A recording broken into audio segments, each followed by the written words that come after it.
Hello everybody, welcome back to the channel. My name is Christian and today we're going to be diving into the tropics today. It's going to be kind of a tropic special due to the fact that there's not really anything else going on. So sit back, relax, and we're going to be talking about Hurricane Hilary, the after effects, Hurricane Franklin, soon to be, and even the hurricane, I forgot the name, but one that's impacting Texas right now.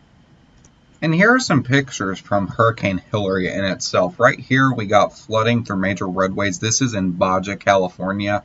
And this is where Hurricane Hilary moved. This is a major flood-prone area for this area kind of in itself. And the mass rainfall and stuff did not make that any better. We can also see some of that water moving down on this little roadway. We can also see this picture right here. There's multiple cars stopped on the road and looks like the military down there or National Guard trying to get vehicles out of the road. Again, this is due to major flooding, and this flooding has caused power outages and things like that. And really quickly, I want to dive into Radar Omega 2. Radar Omega is going to be the main primary source right now that we're going to be using for this video because it has all the tropical weather development, anything that you could really need. It'll be posted right here on this app. Now here we are on Radar Omega. Hurricane Hilary kind of tracked along this island here and kind of shot up into Nevada. We can even see some, I'm not 100% if this is from Hilary, but I think it is. But we do have some spotty showers over here into some of the New Mexico kind of area, Utah border as well. And you may be kind of wondering, what is this down here? We just had a tropical storm hit. This is another tropical storm that is as of now impacting the state of Texas and going to be moving through Mexico. Let's go and get into that. Now here we are over here in Texas. It's impacting major south kind of Texas, but it's going to be moving into Mexico, maybe back into Texas again before it moves off to the northwest. But right now we can see Harold right here.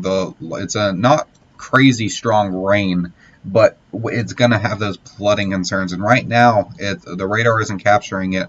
It is right over Corpus Christi, which is a somewhat bigger place.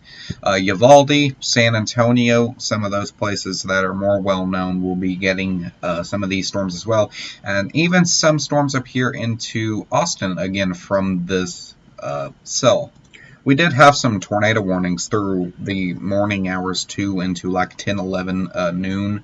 Not 100% sure if it dropped anything. I don't think it did, but we will just have to wait and see if it did or not. Down here to the south of Mexico City, we have a 10% for 2-day, 50% for a 7-day chance of tropical development. Now, this is kind of the same path that Hurricane Hilary took. It spawned kind of back through here, but it was looking like it was going to go head out to Hawaii, and then it kind of just made a track. Here's kind of a better track. I kind of drew the first one just trying to estimate it. This one looks a little more accurate to what's actually happening. And you may see some stuff over here too. Let's go ahead and break that down as well.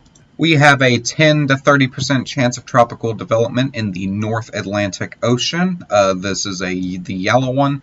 The orange one has a 10% 2-day development with a 40%, so this is a medium, kind of off the coast of Africa, and this would be moving kind of to the northwest towards the U.S.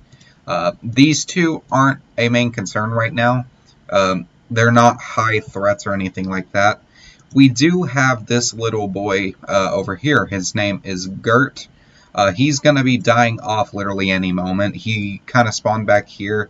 He didn't do much. He kind of just churned in the ocean for a little bit. Didn't even reach hurricane status. So that's good for us to see. Now what we are now monitoring, besides over in the United States, we're monitoring this over here. This is Tropical Storm Franklin right now. It's going to impact San Domingo, the Dominican Republic, right head on, and it's going to kind of turn out this way before reaching hurricane strength with winds of about 80 to 100 miles per hour. This looks like it is turning towards the United States. I'm not going to project a path or anything like that. It could just turn and go back out somewhere into the ocean.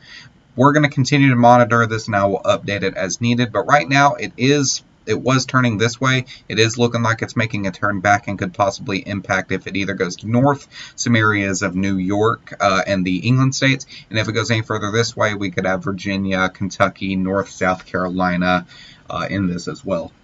Overall, we are in the MRMS setting. There's not much rain for the U.S. to go on right now. The heat is supposed to be really bad up in here. Going to have a jet stream kind of going up and over through here. So we could see some severe weather moving through the area of New York, Washington, Boston.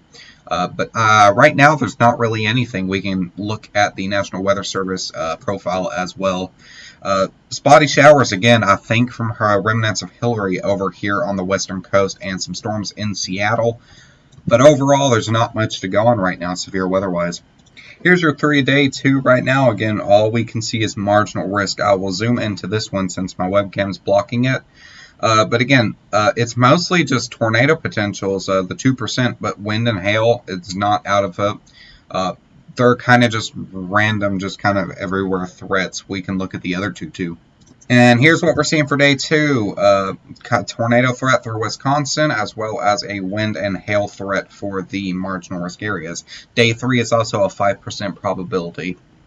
Now, where we are seeing all this rain from the remnants of Hillary and Franklin, not Franklin, but Harold, my bad.